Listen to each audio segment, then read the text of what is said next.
ஒரு நாள் ஒருத்தர் ஒரு அழகான பொண்ணை காதலிச்சு கல்யாணம் பண்ணிக்கிட்டாரு. அந்த கணவனும் மனைவியும் ரொம்ப சந்தோஷமா வாழ்ந்துட்டு இருந்தாங்க. ஒரு நாள் திடீர்னு மனைவி ஒரு மோசமான தோல்வியாதியால பாதிக்கப்பட்டாங்க. கொஞ்சம் கொஞ்சமா அவங்க அழகை இழக்க ஆரம்பிச்சாங்க.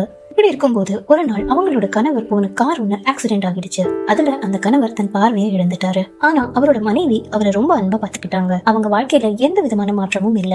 நாள் ஆக ஆக மனைவியோட நோய் ரொம்ப அதிகமா பரவ ஆரம்பிச்சது. ஆனா இது எதுவும் அவங்க கணவருக்கு தெரியாது. அவர் எப்பயும் போல தன் மனைவியை ரொம்ப நேசிச்சாரு. மனைவியும் அவரை ரொம்ப அன்பா அக்கறையா பாத்துக்கிட்டாங்க. ஒரு நாள் அந்த மனைவி இறந்துட்டாங்க. அந்த கணவர் ரொம்ப உடைஞ்சு போயிட்டாரு. அவரோட நண்பர் ஒருத்தர் அவர்கிட்ட, இவ்வளவு நாள் உன் மனைவி ஒன்னு பாத்துக்கிட்டாங்க, இனி நீ எப்படி வாழ போற நண்பா அப்படின்னு ரொம்ப வருத்தப்பட்டாரு. அப்போதான் அந்த கணவர், தனக்கு கண்கள் நல்லாவே தெரியும், ஆனா இவ்வளவு நாள் நான் போய் சொன்னேன். என் மனைவிக்கு இந்த உண்மை தெரிஞ்சா அந்த நோயை விட இதை நினைச்சு அவ ரொம்ப கஷ்டப்பட்டிருப்பா. நான் அவளோட அழகுக்காக அவளை கல்யாணம் பண்ணிக்கல, அவளை எப்பயுமே சந்தோஷமா வச்சுக்கணும்னு தான் ஆசைப்பட்டேன் அப்படின்னு சொன்னாரு. உருவத்தை மட்டுமே பார்த்து வர்றது காதலி கிடையாது. உண்மையான அன்புக்கு உருவம் தெரியாது.